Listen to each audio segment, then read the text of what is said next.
We're still like 7, 8 days away from A1, and we already have some injury news. And this one comes from Time Masterpool and the HBI Racing news release that came out yesterday, I guess, the 29th of December, saying that Time Masterpool went into surgery at the completion of last year's Super Motocross Championship for an appendectomy, probably saying that wrong, after suffering appendicitis, jeez, at the Ironman Outdoor National. During the same period, he took the time to fix a plaguing ankle problem. Unfortunately, the ankle rehab will not be completed by A1, and a team decision has been made to delay Ty's debut in the 450 Supercross class at the advice of his doctors, blah, blah, blah, blah, blah. It sucks. Obviously, you never want to see somebody injured before the season even starts.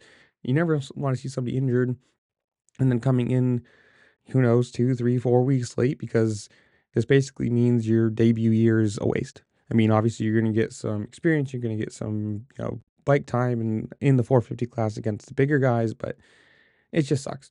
Somebody who's a fan favorite you want to see, and you never want to see them injured. But apparently, he rode with appendicitis at the Ironman Outdoor National, which is a pretty baller thing to do when you think about it. That's painful, and he just is like, yeah, running, I'm gonna race, whatever. Hopefully, he heals up.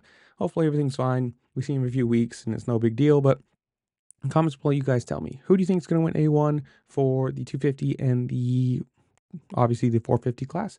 Or comment whatever you want. While you're down there, make sure to like, share, subscribe, do all the fun things this platform allows you to do, because obviously it really does help me out and I appreciate it. And with that, I will see y'all later. Peace.